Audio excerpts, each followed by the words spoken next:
America में 300 साल के इतिहास में ऐसा कभी नहीं हुआ जो इस वक्त हो रहा है। अमेरिका में एक हारा हुआ राष्ट्रपति अचानक अपनी हार स्वीकार करने को तैयार नहीं है और कारण यह है कि अब वॉशिंगटन में हंगामा हो रहा है। ट्रंप के समर्थक संसद को घेरे खड़े हैं और हंगामे के बीच कर्फ्यू लगा दिया गया है।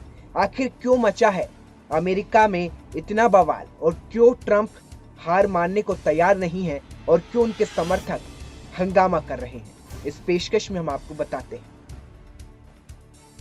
अमेरिका में राष्ट्रपति चुनाव के नतीजों के बाद भी खींचतान जारी है। राष्ट्रपति डोनाल्ड ट्रंप के समर्थकों ने व्हाइट हाउस और कैपिटल हिल्स के बाहर जमकर हंगामा किया और अब अमेरिका में हंगामे के बाद वॉशिंगटन में लॉकडाउन लगा दिया गया है। वहीं ट्विटर ने डोनाल्ड ट्रंप के कुछ ट्वीट्स को हटा दिया है और उनका ट्विटर अकाउंट 12 घंटे के लिए सस्पेंड भी कर दिया है।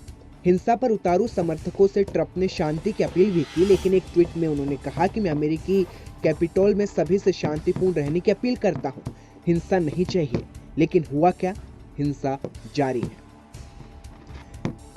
कैपिटोल हिल्स के चप्पे चप्पे पर राष्ट्रपति ट्रंप के समर्थक जमा हो गए। देखते ही देखते भीड़ उग्र होने लगी। एहतियातन सुरक्षा दस्ते ने कैपिटोल हिल्स को सील कर दिया है, लेकिन भीड़ बेकाबू हो गई है। ट्रंप के समर्थक संसद में घुस गए हैं, जहां दोनों सदनों में नए राष्ट्रपति चुनाव के नतीजों पर बहस होती रही। और इस बीच होता क्या है?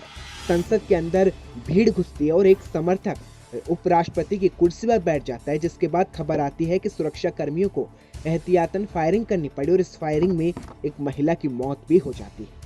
अमेरिका के राष्ट्रपति डोनाल्ड ट्रंप चुनाव नतीजों को पलटने के प्रयास से घिर गए।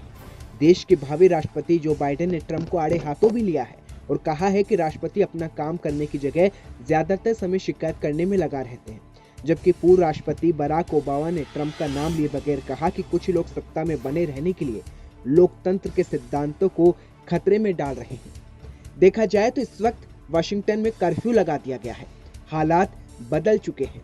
अमेरिका में 300 साल के इतिहास में एक ऐसी कहानी रची गई है जिसका परिणाम क्या होगा वो किसी को नहीं पता, लेकिन इतना तय है कि डोनाल्ड ट्रंप अपनी हार स्वीकार नहीं कर रहे हैं।